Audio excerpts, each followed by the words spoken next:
Salam sejahtera dan selamat datang sekali lagi ke channel ini Currents VMY.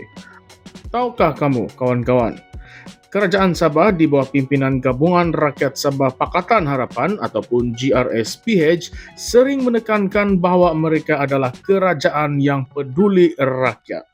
Kamu rasa macam mana? Betulkah atau tidak? Atau adakah ini sekadar retorik politik?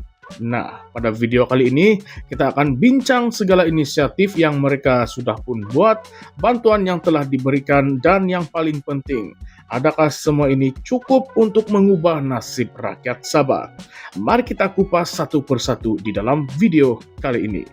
Di dalam satu majelis berbuka puasa di Masjid Imam Haji Awang Hashim di Sipitang, Sabah, Ketua Menteri Sabah Datuk Seri Haji Jinor menegaskan bahawa kerajaan GRSPH komited dalam membantu rakyat, terutamanya golongan miskin dan kurang berkemampuan.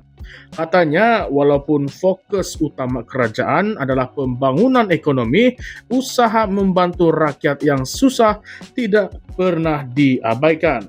Seperti di dalam bulan Ramadan ini, kita digalakkan untuk bersedekah dan mengingati mereka yang kurang bernasib baik. Betul kan? Dan kerajaan pun buat perkara yang sama, yaitu menyalurkan bantuan kepada golongan yang memerlukan. Salah satu inisiatif yang diketengahkan ialah penubuhan tabung pendidikan bagi anak-anak yang baru lahir. Wah, ini sesuatu yang menarik, kan? Sejak bayi lagi sudah ada dana pendidikan disediakan. Tetapi berapa ramai yang tahu pasal bantuan ini? Berapa ramai pula yang betul-betul dapat manfaat daripadanya? Nah, inilah persoalan yang kita kena fikirkan. Selain itu, ada juga bantuan kewangan RM300 sebulan selama setahun untuk rakyat yang miskin tegar. Baru-baru ini, Kabinet Negeri meluluskan bantuan khas kewangan RM500 untuk penjawat awam bagi sambutan Aidilfitri dan RM500 lagi untuk keamatan. Semua ini nampak bagus di atas kertas, tetapi coba kita fikir dahulu sekejap. Adakah jumlah ini benar-benar cukup untuk membantu mereka yang benar-benar susah? RM300 sebulan misalnya, adakah cukup untuk menampung kos kehidupan yang semakin meningkat? Bukan itu saja, Kerajaan Sabah juga melaksanakan pelbagai program pendidikan seperti inisiatif Budi yang memberikan RM2.000 kepada pelajar ijazah sarjana muda dan RM1.500 bagi diploma, asasi dan juga matrikulasi.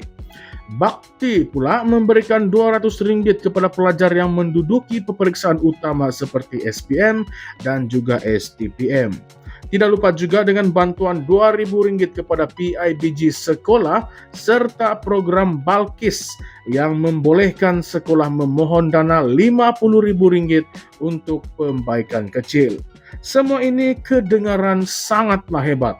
Tetapi, adakah ia cukup untuk menangani masalah pendidikan di Sabah yang sudah lama berdepan dengan isu kekurangan guru, infrastruktur yang daif, dan juga capaian internet yang lemah? Nah, macam mana itu? Jadi dari sudut perumahan pula, projek Rumah Mesra SMJ telah diperkenalkan sejak 2022 dengan peruntukan 20 unit setiap kawasan Dewan Undangan Negeri. Kerajaan berhasrat meningkatkan jumlah ini kepada 40 unit setiap DUN tahun hadapan. Baguslah kan? Tetapi berapa ramai nanti yang betul-betul layak dan dapat rumah ini? Kita selalu dengar cerita tentang orang yang benar-benar memerlukan tetapi masih lagi tidak dapat rumah. Sementara mereka yang kita boleh cakap ada kabel, boleh dapat pula. Sudahlah tidak layak, dapat bantuan rumah lagi. Macam mana itu? Tetapi itu hanyalah cerita dan andaian dari mulut orang sahaja. Kita boleh dengar tetapi jangan percaya. Dan jangan gunakan ia sebagai fakta. Jadi bagaimana sebenarnya kerajaan memastikan rumah ini diberikan kepada golongan yang benar-benar layak? Nah, sekarang mari kita tanya satu soalan yang lebih besar. Adakah semua inisiatif ini benar-benar membantu rakyat keluar daripada kemiskinan? Sabah masih mencatatkan kadar kemiskinan tertinggi di Malaysia. Kalau kerajaan sudah buat macam-macam, kenapa keadaan masih tidak banyak berubah? Adakah kerana pelaksanaan yang tidak cekap atau kerana bantuan yang diberikan hanya bersifat sementara dan bukan penyelesaian jangka panjang? Satu lagi isu yang perlu kita bincangkan adalah ketelusan. Bantuan ada, dana ada, dan adakah semuanya sampai kepada rakyat? Nah, ketirisan dana dan juga salah guna kuasa bukan perkara yang asing di dalam politik Malaysia. Jadi bagaimana kerajaan GRSPH memastikan yang setiap sen yang telah diperuntukkan benar-benar dimanfaatkan oleh rakyat Sabah? Kemudian kita tengok pula sektor ekonomi.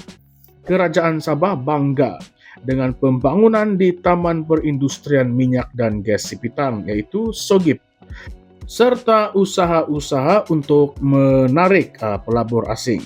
Memang bagus ada pembangunan, tetapi soalnya siapa yang benar-benar dapat manfaat? Adakah rakyat tempatan mendapat peluang pekerjaan yang setimpal atau mereka masih ketinggalan kerana syarikat lebih suka mengambil tenaga kerja dari luar? Jika benar kerajaan mahu membangunkan Sabah untuk rakyat, maka sepatutnya rakyat Sabah sendiri yang menjadi keutamaan di dalam peluang pekerjaan ini. Jadi inilah dilema-dilema yang kita perlu fikirkan bersama. Kerajaan GRSPH memang ada banyak inisiatifnya, tetapi sejauh manakah nanti keberkesanannya? Adakah ini sekadar janji manis untuk meraih sokongan atau benar-benar satu langkah progresif ke arah perubahan? Nah, jadi kawan-kawan semua, sekarang sudah tiba masanya untuk kamu pula yang memberikan atau mengulaskan pendapat serta pandangan kamu di ruangan komen di bawah. Adakah kerajaan GRSPH benar-benar peduli rakyat atau ini cumalah macam biasa permainan politik untuk memancing undi? Adakah bantuan yang diberikan cukup untuk mengubah kehidupan rakyat Sabah?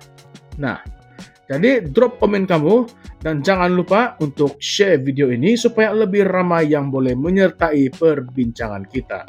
Kalau kamu rasa isu ini penting, tekan like dan subscribe kepada channel ini Currents VMY supaya kita boleh bongkar realiti politik negara kita.